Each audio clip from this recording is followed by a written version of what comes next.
What do you get when you infuse the sharp wit of the Golden Girls with a novel about four gay men playing them in their local theater? You get the Golden Gays in That's What Friends Are For by Wade Rouse. Hi everyone, I'm Chris Ascunce, reader, reviewer, and the author of My Best Plan. And on this platform, I talk about books that linger. You know the kind that make you cry through tears.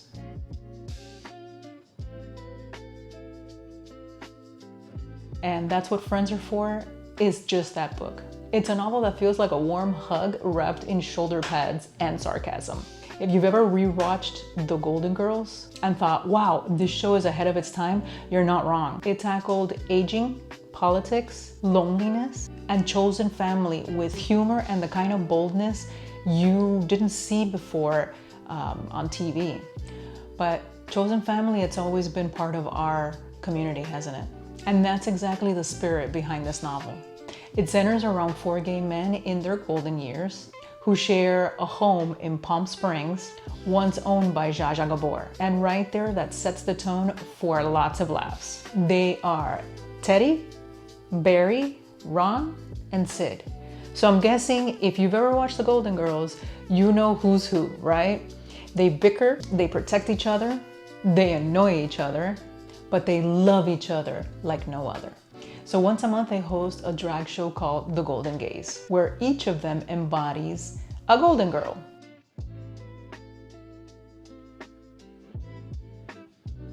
Teddy is Dorothy, Barry is Blanche, Ron is Rose, and Sid is Sophia. But here's what makes the book fantastic. They're not just performing those roles on stage, they actually embody each of the characters that they play. Rouse carefully mirrors each man's personality with his Golden Girls counterpart. So the drag becomes metaphor, and it becomes reflection. It becomes identity.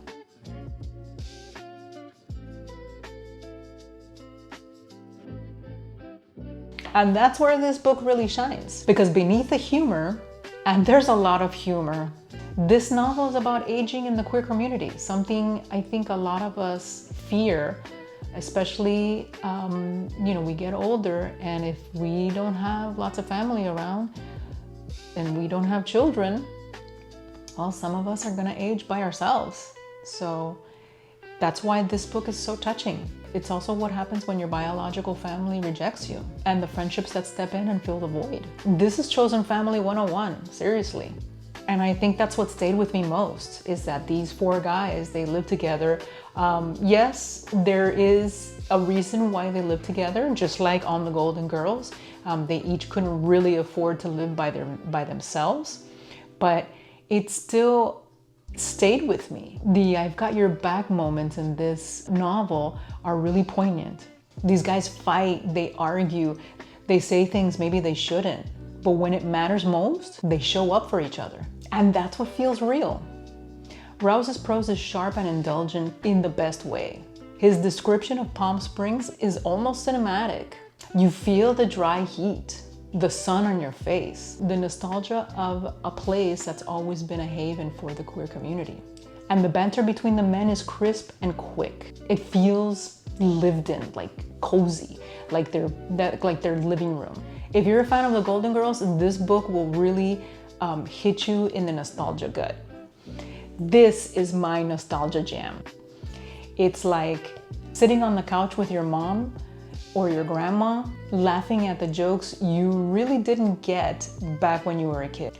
But here's the thing, you don't have to have watched The Golden Girls or even love it if you had to really appreciate this novel. At its heart, it's about people who choose each other.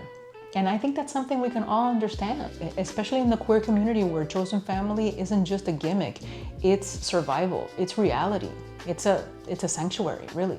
So who is this book for? Well, I argue that this book is for everyone, because if you love to laugh with some poignant moments, I think this is for you.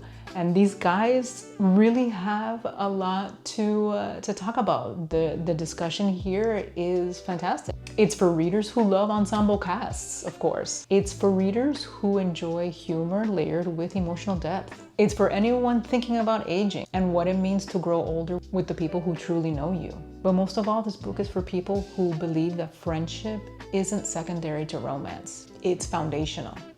This book reminded me that you can love someone fiercely, disagree with them completely, and still never let them fall. And that feels very Golden Girls to me. If you've read this novel, let me know what you think in the comments. And if you haven't read it yet, read it. I think you'll love it.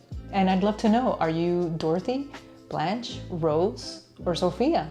Let me know in the comments. Thanks for watching, and I'll see you in the next one.